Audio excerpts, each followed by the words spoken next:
అతను పాదయాత్ర చేయవలసి వస్తుంది ఈ ఆర్టీటీని కాపాడుకోవడానికి వస్తుంది.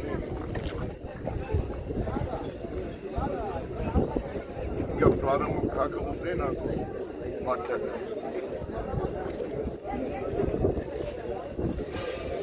అతనికి ఎందుకంటే దీని మీద ప్రత్యేకమైనటువంటి శ్రద్ధ నాకు తెలిసి ప్రభుత్వంలో ఉన్నప్పుడు కూడా ప్రభుత్వ ఉద్యోగిగా గ్రామీణ ప్రాంతాలకు సంబంధించినటువంటి డిపార్ట్మెంట్లోనే పనిచేశారు.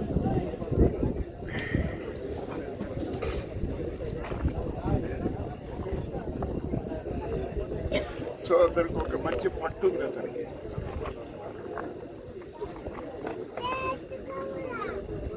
ఆ గ్రామీణ ప్రాంతాల అభివృద్ధి పట్ల, ఆ గ్రామీణ ప్రాంతాల్లో నివసిస్తున్నటువంటి వాళ్ళ స్థితిగతుల పట్ల మంచి అవగాహన ఉంది. అందుకోసం జనార్దన్ రెడ్డిని కలెక్టర్గా తీసుకొస్తుంది అప్పుడు మన ప్రభుత్వం. మరి గ్రామీణ ప్రాంతాల్లో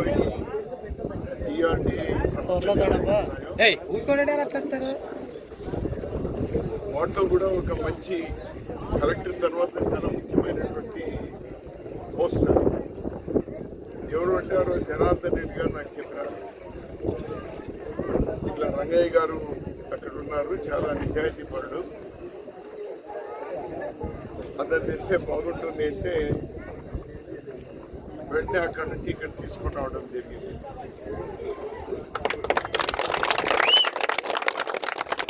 ఆ రోజు రాష్ట్ర విభజన భయంకరమైనటువంటి ఉద్యమాలు నడుస్తున్న నేపథ్యంలో నేను ఒక రైతుగా నా బాధ్యతగా రాజశేఖర రెడ్డి గారు ఉన్నప్పుడు కాలువలు అయితే తవ్వినాము. ఆ నీళ్లు ఎటు తిరిగి మన జిల్లాకు తీసుకొని రావాలి. ఒకసారి మన జిల్లాకు వచ్చిన తర్వాత ముందో వెనుక అన్ని చెరువులకు నీళ్లు వస్తాయనేటువంటి దీంతో అందరినీ ఆ నీళ్లను నాకు తెలిసి భారతదేశంలో ఒక మంత్రిగా ఉన్నవాళ్ళు ఒక ప్రయోజనాన్ని ప్రజలకు అందించడానికి పాదయాత్రలు చేసిన సందర్భాలు లేవు. పాదయాత్రలు మామూలుగా ఏదైనా సాధించుకోవడానికి చేస్తాం, కానీ ప్రజల అవసరాలు గుర్తించి ప్రభుత్వంగా సాధించి అందించడానికి నేను వెంకట్రామరెడ్డి మేలు స్నేహితులందరూ కూడా కలిపి 2 సందర్భాల్లో మేము ఆ విధంగా చేయాల్సి వచ్చింది. అది ఇంకా రంగం ఇంకా అధికారం. సరే, శ్రీరామరెడ్డి తాగునీళ్లు అందరికీ అందించడానికి కోసం హిందూపూర్ వరకు ఆ రోజు ఒక పాదయాత్ర చేసి విజయవంతంగా నీళ్లు 7 నియోజకవర్గాల్లో ఈరోజు అందించేటువంటి కార్యక్రమం జరుగుతూ ఉంటే, రెండవది హంద్రీని నీళ్ళని మన చీడిపల్లికి ఆ రోజు తీసుకొని వచ్చి జిల్లాకు అందించడం జరిగింది. ఆ రోజు ఆ నీళ్లు మనం ఆ రోజు తీసుకొని రాకుండా పోయి ఉంటే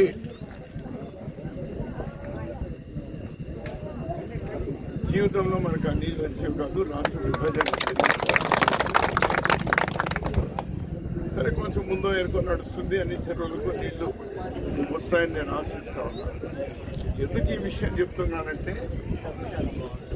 అతను ఒక డిపార్ట్మెంట్ పీడీగా నేను తెచ్చిన ఈ హంద్రీని నీళ్లు తీసుకొని వచ్చేటప్పుడు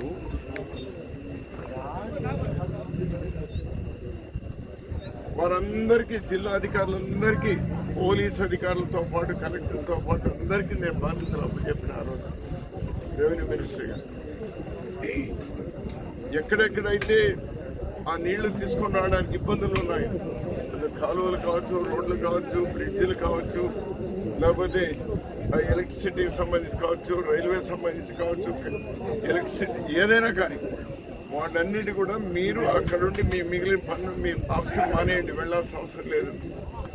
ఇది ఇప్పుడు తీసుకొని రావాలి అని అంటే నాకు బాగా గుర్తు, రంగన్న ఆ రోజు వెళ్ళి మళ్ళీ వెనక్కి పోకుండా రాత్రి పూట అక్కడనే దుప్పటి కప్పుకొని అక్కడనే రోడ్లో పడుకున్న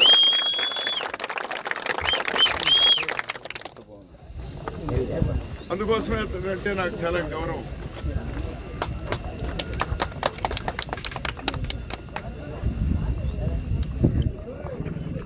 ఆ గ్రామీణ ప్రాంతాల్లో గ్రామీణ ప్రజలకు కలుగుతున్నటువంటి ప్రయోజనాలు ఆర్డిటి ద్వారా వాటిని గుర్తెరిగి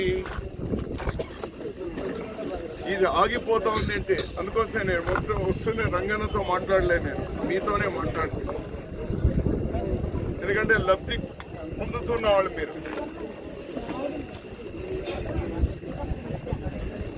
మీరు నిజాయితీగా చెప్తా ఉన్నారు. మామూలుగా ఎవరైనా ఏదైనా ఇస్తే చెప్పుకోవడానికి నామోషి పడతారు, సహాయం చేసిన వాళ్ళు మర్చిపోతారు. కానీ వీరు 50 సంవత్సరాలుగా మీ పిల్లలే కాదు, మీరే కాదు, మీ తల్లిదండ్రులే కాదు, మీ అమ్మతాతలు కూడా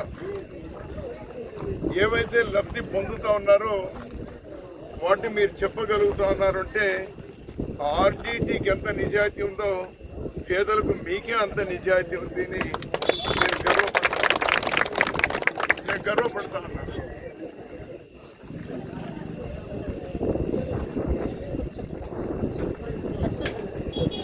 ఇది ఇంతటితో ఆగకూడదు, ఇది ఇంతకు ముందు కూడా కొనసాగాలి. ఆ ఫలాలు నాకు కూడా మీ మాదిరి ఒక విషయం చెప్పుకోవడానికి నేను కూడా నామోషం పడటం లేదు. నేను ఏమి అనుకున్నా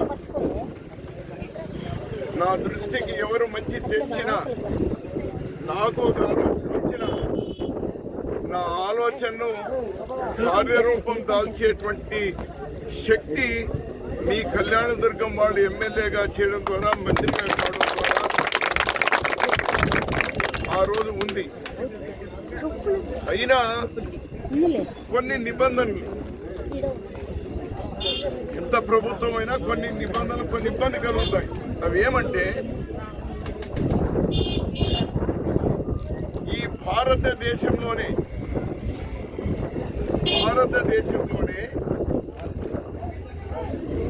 మొట్టమొదట పర్మనెంట్ ఇల్లు కట్టించినటువంటి గ్రామం 1977లో 76-77లో నా సొంత గ్రామమైనటువంటి నీలకంఠాపురంలో ఎస్సీలకు 20 ఇండ్లు పర్మనెంట్ ఇండ్లు, పెద్ద ఇండ్లు 33/14 పెద్ద ఇళ్ళు రాతితో కట్టి సిమెంట్ దూలాలు వేసి ఇనుప కిటికీలు, ఇనుప మకాళ్ళు పెట్టి చెక్క వాడకుండా ఆ రోజు కట్టించినప్పుడు నేను అప్పుడే డిగ్రీ చేయించినాను. అప్పుడే డిగ్రీ ఫైనల్ ఇయర్ చదువుతున్నా. మా పెద్దనాన్న శ్రీరామరెడ్డి గారు స్వాతంత్ర సమరయోధులుగా ఉండి అంతమంది ఎంపీగా పనిచేసి, వెంకటరావు గారు అతను మంచి స్నేహితులుగా ఉంటే వెంకటరావు గారు సీఎం రిలీఫ్ ఫండ్ కింద 50,000 మంజూరు చేస్తే మా పెద్దనాన్న మళ్ళీ 2 లక్షల రూపాయలు దానికి జోడించి ఆ రోజు 2.5 లక్షల రూపాయలతో 20 ఇండ్లు కట్టించడం జరిగింది. తర్వాత కూడా మళ్ళీ ఇంకో 20 ఇండ్లు కట్టించినాం. ఎప్పుడు నేను చెప్తుంది 76-77లో మళ్ళీ ఆ ఇల్లు కొంత రిపేర్లు అవసరం వచ్చింది. ఇళ్ళకి రిపేర్లు అవసరం వచ్చింది. గోడలు బాగున్నాయి, ఎంతో బ్రహ్మాండంగా ఉంది, కానీ కొన్ని రిపేర్లు అవసరం వచ్చింది. వస్తే వాటికి నేనేదో ప్రభుత్వం తరఫున చేద్దామని ప్రయత్నం చేసినా అది ఆనాడు ఇది ఒక చోట స్టార్ట్ చేసి మొత్తం రాష్ట్రమంతా ఇది డిమాండ్ వస్తుంది, ఇబ్బంది అనేటువంటిది ఆ రోజు నా సహచరులుగా ఉన్నవాళ్ళు కానీ లేకపోతే ముఖ్యమంత్రి కానీ అధికారులు కానీ ఈ విధంగా చెప్తే సరే దేశమంతా మనం చేస్తున్న సొంత ఊర్లోనే వాళ్ళు ఇల్లు సరిగా లేని పరిస్థితి. నేను ఒక విద్యార్థిగా ఉన్నప్పుడు కట్టించిన ఇళ్ళే ఈరోజు నేను మంత్రిగా ఉండి కూడా చేయకపోతే ఎట్లా అని నేను మంచు ఫెడరల్ గారితో మాట్లాడాను. ఈ విధంగా ఉంది, నాకు ఒక ప్రత్యేకమైన పరిస్థితుల్లో నువ్వు సాయం చేసి పెట్టాలి అంటే ఆ రోజు వెంటనే అతను మా ఊరికి వచ్చి ఆ ఇళ్ళన్నీ చూసి ఆ 20 ఇంకో 20 40 ఇళ్ళు ఏవైతే 50 సంవత్సరాల క్రితం కట్టినటువంటి ఇళ్ళు ఏవైతే ఉన్నాయో వాటన్నిటిని కూడా ఆర్డిటి నిధులతోనే పూర్తిగా మరమ్మతులు చేసి ఇచ్చినారు. నేను ఇంత వివరంగా ఎందుకు చెప్పాల్సి వచ్చిందంటే ఒక మాటతో చెప్పారు, మా ఊర్లో కూడా చేస్తారు అని. మీ ఊర్లో ఏం లేవా, మా ఊర్లో కూడా చేశారు మీరు, అది అర్థం కాదని ఇంత వివరంగా చెప్పాలి. అంటే ఆర్డిటి ద్వారా లబ్ధి పొందిన వాళ్ళు బాగా బలమైనటువంటి ఒక రెవెన్యూ మినిస్టరే లబ్ధి పొందినాడు అని చెప్పడానికి అంటే దీని ద్వారా అర్థమయ్యేది ఏమంటే ఒక ప్రభుత్వం కూడా చేయడానికి అవకాశం లేని పనులను ఆర్డిటి చేసింది అనేటువంటి ఒకటి మనం గుర్తుపెట్టుకోవాలి.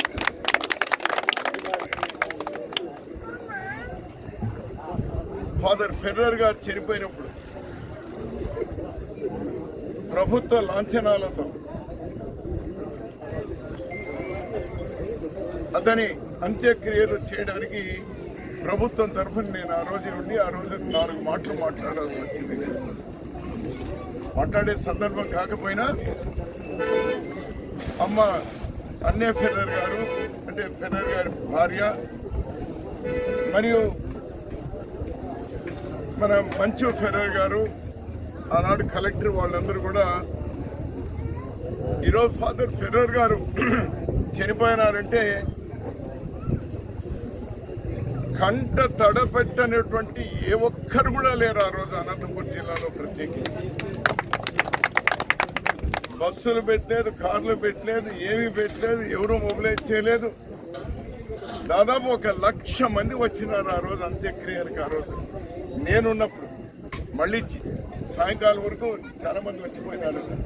నేను అక్కడ ఉన్నప్పుడు 1,00,000 మంది తక్కువ లేకుండా ఉన్నారు. తెల్లబట్టలు వేసుకున్న వాళ్ళు కాదు, వాళ్ళందరూ కూడా ఆర్డిటితో లబ్ధి పొందినటువంటి వాళ్ళు. ఆ రోజు ఒక మాట చెప్పినారు, ఫాదర్ ఫెడరర్ గారు లేరు అనేటువంటి లోటుతో మీరు ఎవరు భయపడవద్దు, బాధపడవద్దు. ఫాదర్ ఫెడరర్ గారు ఏ ఆశయాలతో అయితే ప్రారంభం చేశారో ఆర్డిటిను, అది మా జీవితాలు ఉన్నంత వరకు మీకు యథేచ్ఛగా పేదలకు అందించే ప్రయత్నం ప్రభుత్వంగా వ్యక్తిగతంగా కూడా మా బాధ్యత అనేటువంటి ఒక మాట ఆ రోజు అతను పార్థివ దేహం ఎదురుగా నేను ఇచ్చినటువంటి ఒక మాట.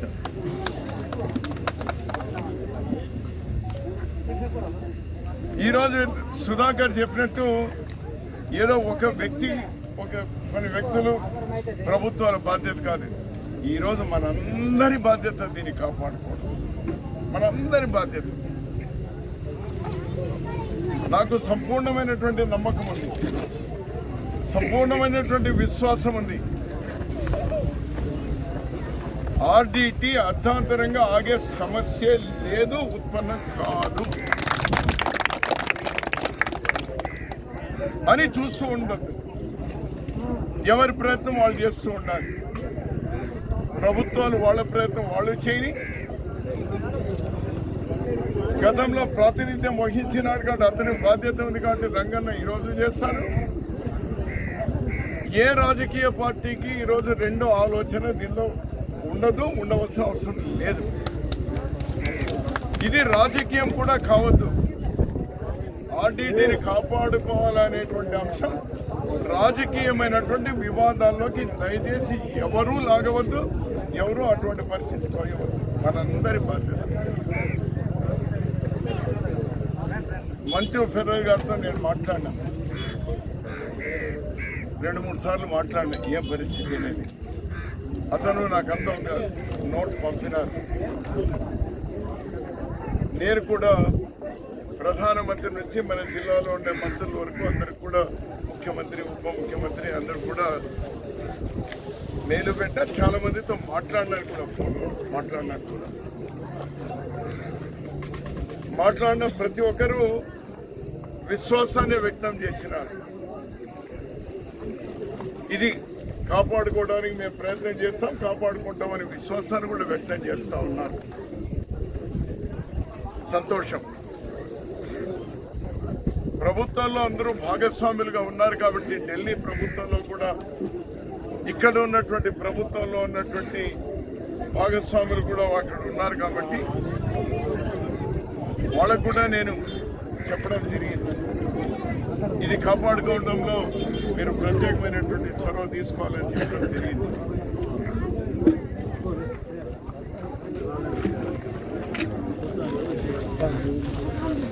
దీన్ని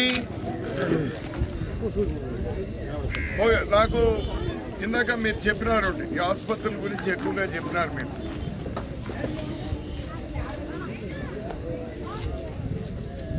ఆర్డిటీలో ఉన్నటువంటివి ఒక ముఖ్యమైనటువంటి వ్యక్తి నాకు చెప్పింది ఏమంటే, మరో 3 మాసాలు లోపల ఈ ఫండింగ్ వచ్చేటువంటి దాన్ని యథావిధిగా వచ్చేటువంటి విధంగా చేయకుండా పోతే భయపడవద్దు, కానీ ప్రమాదాన్ని గురించి మాత్రం మీకు చెప్తా ఉన్నాను. ఒక 3 మాసాల లోపల ఇది పరిష్కారం కాకపోతే ఆసుపత్రులే క్లోజ్ చేయవలసి వస్తుంది అనేటువంటి ప్రమాదం ఉంది. ఇది చాలా పెద్ద ప్రమాదం. ఆర్డిటీ తరఫున నడుస్తున్న ఆసుపత్రులు అన్నీ క్లోజ్ అయితే పరిస్థితి ఏముంటుంది. నేను నిజంగా ఈ ఊర్లో కుమార్ 6-7 నెలలుగా జీతం రాకపోయినా ఆ పిల్లలకి 22 మంది పిల్లలు వస్తా ఉన్నారు, వాళ్ళకి చదువు చెప్తానంటా ఉన్నాడు. ఎంత గొప్ప మనసు వారికి.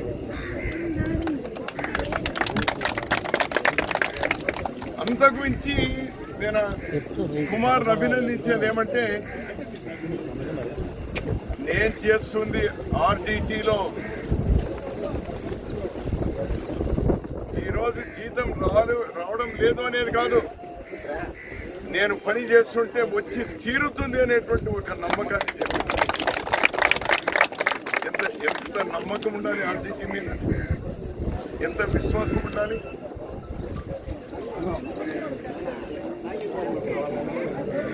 డెబ్బై కుటుంబాలు ఈ ఊర్లో ఉంటే 70 కుటుంబాలు లబ్ధి కలిగింది అని చెప్తా ఉన్నారు. 45 ఇళ్ళు ఇచ్చినారంటున్నారు. చదువు విషయంగా, వైద్యపరంగా అన్ని విధాలు లబ్ధి కలిగింది అంటా ఉన్నారు. దీన్ని తప్పకుండా రంగన్న ఈనాటికే 159 కిలోమీటర్లు నడిచి పూర్తి చేస్తున్నారట పాదయాత్ర. పూర్తి కావడానికి ఒక 170 కిలోమీటర్ల పైన 220 కిలోమీటర్లు పూర్తి అవుతుంది అని అంటా ఉన్నారు. అతను నాతో నేను మాట్లాడినప్పుడు కానీ ఇప్పుడు కూడా చెప్తున్నట్టు ఇది ప్రజల్లో అవగాహన కల్పించడానికి చేస్తున్నటువంటి ప్రయత్నం అనేటువంటి ఈ అనంతపురం ఉమ్మడి అనంతపురం జిల్లాలో ఆర్డిటీ ద్వారా ఎక్కువ లబ్ధి పొందినటువంటి నియోజకవర్గం ఏదైనా ఉంది అంటే అది మొట్టమొదటి కళ్యాణదుర్గం, తర్వాత మిగిలినటువంటి ప్రాంతాలు. ఆర్డిటీని నేను మడకసిరికి కూడా వాళ్ళ రిక్వెస్ట్ చేసి తీసుకెళ్ళింది. దాదాపు 15 సంవత్సరాలు ఏమైందంటే 15-20 ఏళ్ళు అయిందంటే మీరు 50 ఏళ్ళుగా లబ్ధి పొందుతా ఉన్నారు. సో ఒక మీలో అవగాహన పెంచేటువంటి ఒక ప్రయత్నం కేంద్ర ప్రభుత్వం మీద ఒత్తిడి చేసేటువంటి ప్రయత్నం అతను బాధ్యత తీసుకొని ఏదైతే ఈ పాదయాత్ర చేస్తున్నారో ఇది పూర్తి విజయవంతం కావాలి, ఆ లక్ష్యం సాధన కావాలి అనే దాంతోనే నేను కూడా మా ఊర్లో ఉన్నటువంటి ఆ దేవస్థానం చైర్మన్గా ఆ దేవస్థానం దగ్గర కూడా పూజలు చేయించి ఈరోజు ఆ దేవస్థానం నుంచి ఒక వస్త్రాన్ని ప్రసాదాన్ని అతను అన్నారు మీ ఆశీస్సులు కావాలన్నారు. నా ఆశీస్సులు కాదు రంగన్న, దేవుడి ఆశీస్సులే తీసుకొని వస్తాను ఇది సాధన చేయడానికి నాకు రంగన్న చెప్పినటువంటి మిగిలినటువంటి స్నేహితులు కూడా వస్తూ ఉంటారు నా దగ్గర. వాళ్ళు చెప్తున్నటువంటి గ్రామాల్లో బ్రహ్మాండమైనటువంటి స్పందన ఉంది. రాజకీయాలకు అతీతంగా వస్తాను. ఇక్కడ మీరు కూర్చున్న వాళ్ళందరూ కూడా మీరందరూ కూడా ఒక పార్టీ కోట్లేసే వాళ్ళు కాదు, తెలుగుదేశం కోట్లేసే వాళ్ళు ఉన్నారు ఇక్కడ, మీరు కాంగ్రెస్ కోట్లేసే వాళ్ళు ఉన్నారు ఇక్కడ, మీరు తర్వాత జగన్ పార్టీ కోట్లేసే వాళ్ళు ఉన్నారు. అంతా ఒక పార్టీ వాళ్ళు ఏం కాదు ఇక్కడ ఉండేవాడు అందరు.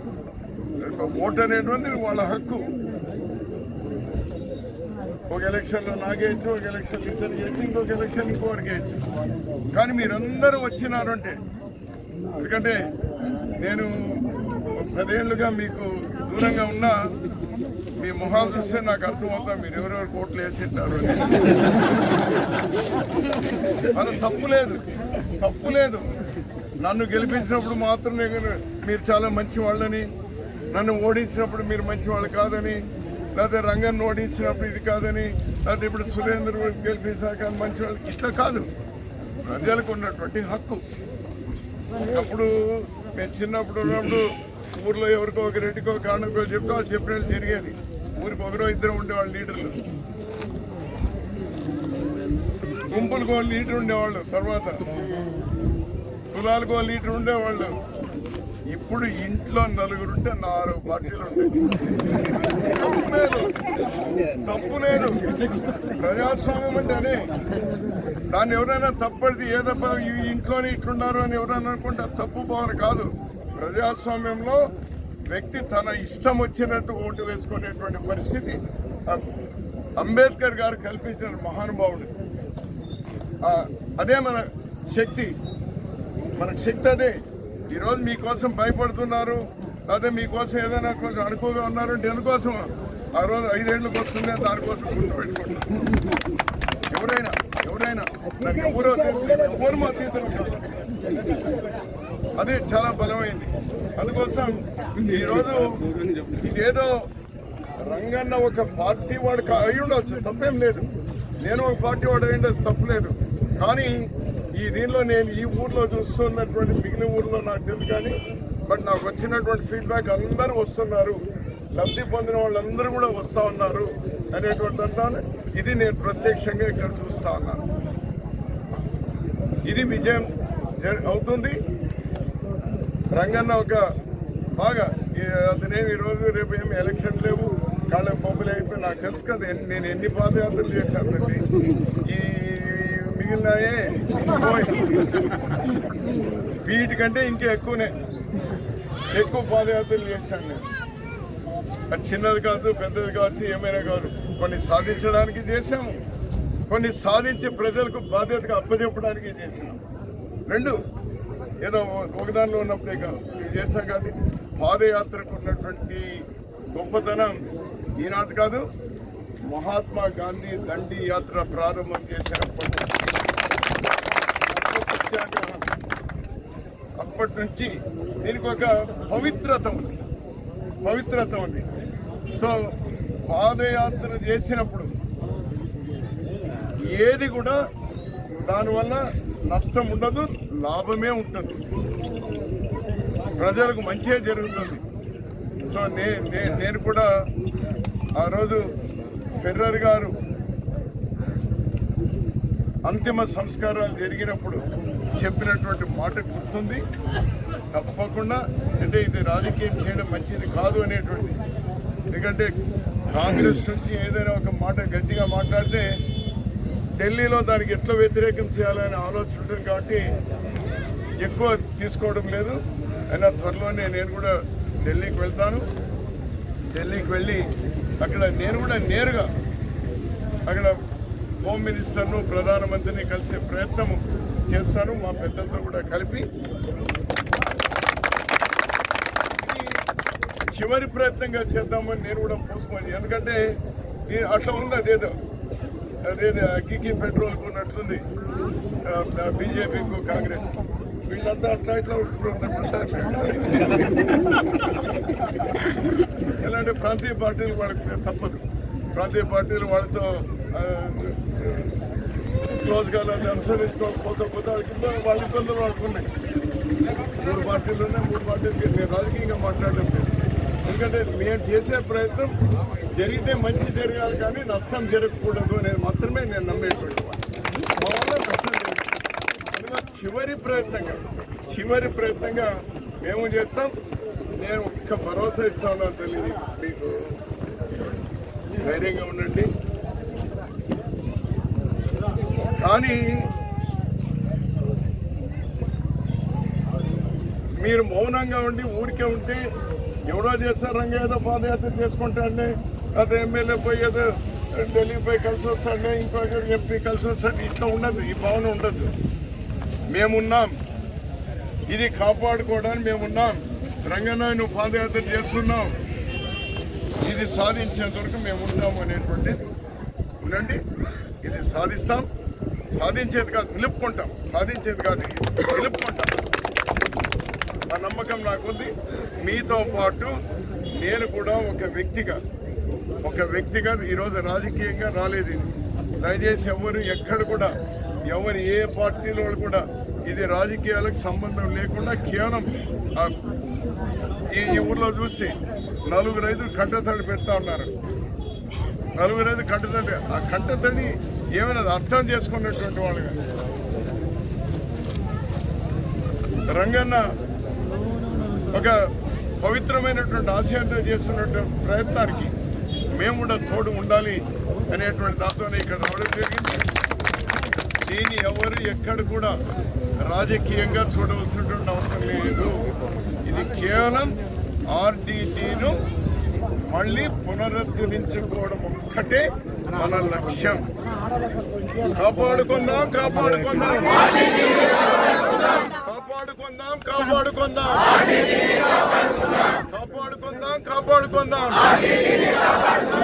నమస్కారం తల్లి. రంగన్న ధన్యవాదాలు, ఎందుకంటే మిమ్మల్ని అందరినీ చూసే అవకాశం ఇచ్చిన రంగన్న. గొప్ప స్ఫూర్తి నింపుతున్నారు.